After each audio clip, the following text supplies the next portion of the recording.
Members, this is a memorial resolution. Please take your seats.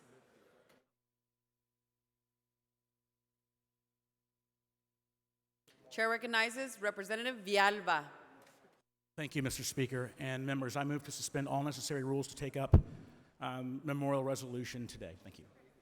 Members, you've heard the motion. Is there any objection? Rules are suspended. Following resolution, clerk will read the resolution.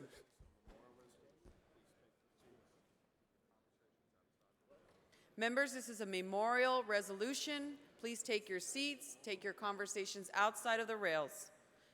Following resolution, clerk will read the resolution.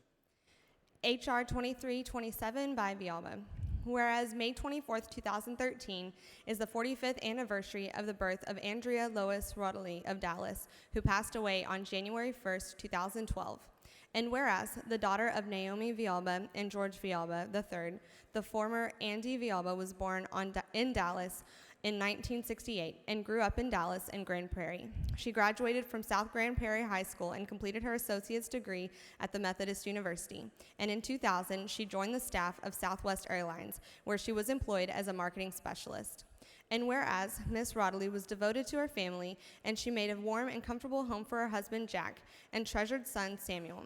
In addition, she's delighted in the company of her younger brother, State Representative Jason Villalba, her sister-in-law, Brooke, and her two cherished nieces, Sophia and Elena. Her radiant smile brightened the days of all she encountered, and her great kindness earned her the nickname Sweet Andy.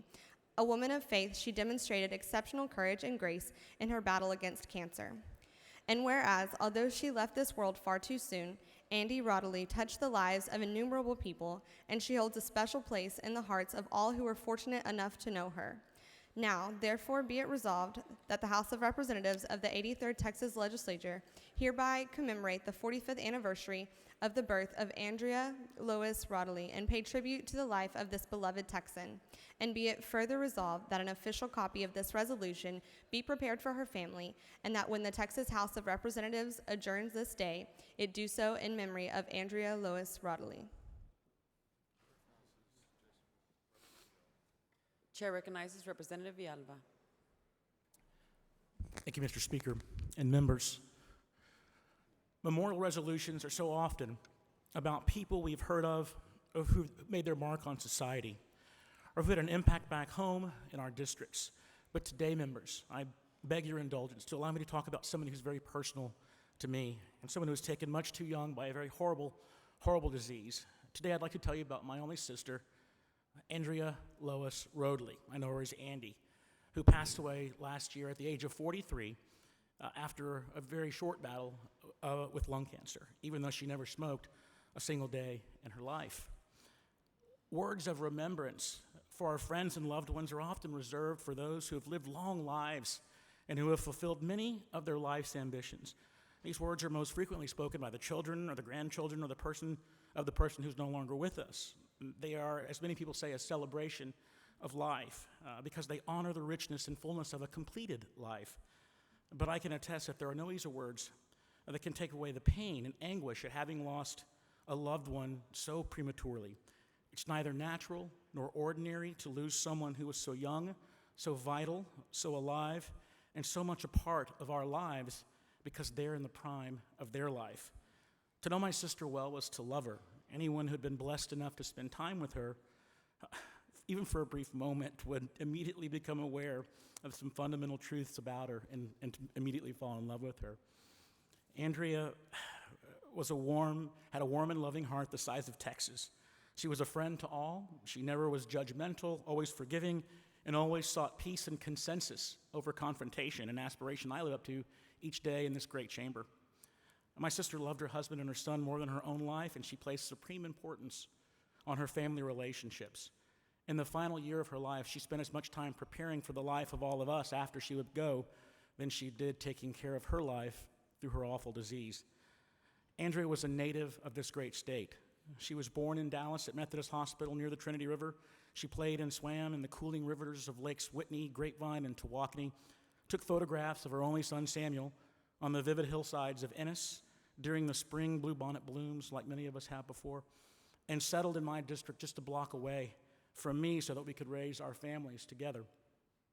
But there's more to the story. Andrea was more than merely the sum of her experiences.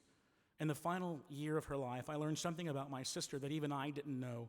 It was during her fight with lung cancer that I learned of my sister's tremendous courage and strength and resolve. Growing up, Andy and I were like any two siblings. We played together, laughed together, fought with one another occasionally. And she taught me to read and to count, and she blazed the trail for me at school.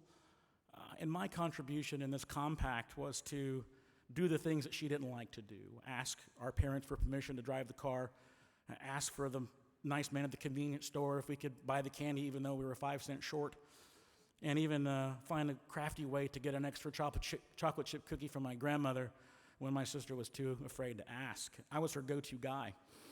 And I always assumed it was because she was too timid or too weak to take on these kinds of chores, so I was the strong one, purportedly. But when she was originally diagnosed, 10 months before she died, my childhood perceptions of my sister changed forever. We noticed that of all of us, Andrea was the one who was strongest in the face of her challenges, no matter how bad the news or how grim the prognosis. And there were many nights where we had many bad prognoses. She smiled, she fought, she persevered with that radiant smile and that resolved positivity that was inspirational to me. Towards the very end, as the disease began to take hold, it was easy to see the ravages of her struggle on her body. Her husband, Jack, as usual, was strong and acted as Andrea's rock, and the rest of us were doing the best we could to face the challenge and be with her as she fought this horrible disease. But through it all, she fought valiantly. She never complained. She never asked for, nor would she accept any pity, and she never showed fear, and she always maintained her faith, strength, and positivity and desire to live. It is in the crucible of tribulation that a person's character is revealed, and I can attest to you that based on what I witnessed with my own eyes, that my sister is a paragon of courage and a titan of resiliency. She showed a strength and a fortitude during her darkest hours that changed me and anyone who witnessed it for the rest of our lives. Some folks, after her death, like to comfort us by saying that there must be a plan in this tragedy that has not yet been revealed. I don't know much about God's plans or thoughts, but I do know that the source of my sister's strength and courage came from her faith in God. It's because of her beliefs that she was able to face with dignity and strength and courage the greatest challenge of her life. To me, that's tangible and real and helps me better understand why faith in God actually matters.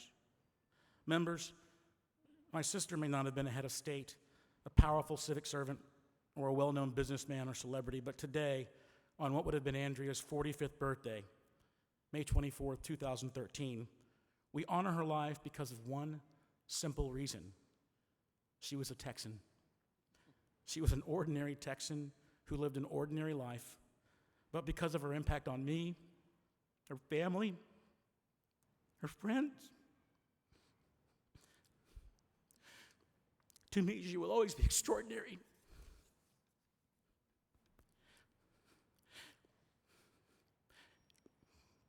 Andrea is the kind of person we all came out down here to represent, an ordinary Texan. I love her so much, and I miss her every day. I'm honored that I was able to share this story with you so that we might recognize in this hallowed hall of the Texas House of Representatives a person that we represent.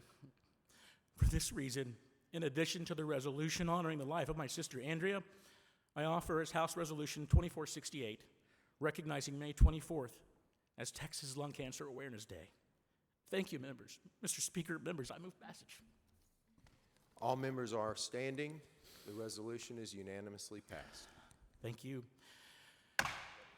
In attendance today behind us on the dais are some people from the American Lung Cancer Society. Angie McClure, Regional Vice President; Mary Partridge, winner of the American Lung Cancer Association, the highest award given to the by the Lung Cancer Association, and Dathan Volter from Austin. These people are instrumental in the fight against lung cancer, and I just want you to know that without folks like this, people wouldn't know a little bit about this disease. My sister was a non-smoker. She was struck in the prime of her life. She was in shape. She worked out. She wasn't overweight. This can happen to anybody. People don't know that lung cancer takes more lives than breast cancer, prostate cancer, and really all the top 5 cancers combined. And they don't know it because of 2 reasons. One, what normally the perception that people form is, well, they have lung cancer, they must have smoked. Well, that's not the case. Ask Representative McClendon about that.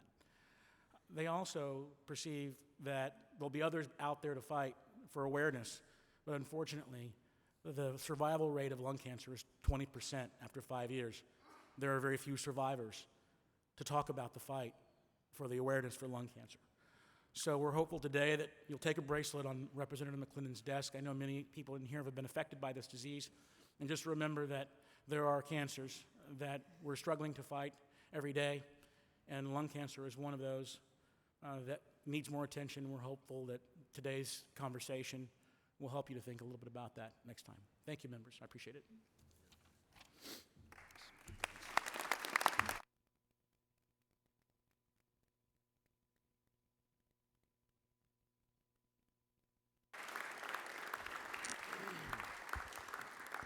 All members move that all members' names be added to the resolution. Is there any objection? The chair hears none. Representative Sheffield moves that Representative Villalba's remarks be placed in the journal. Is there any objection? The chair hears none.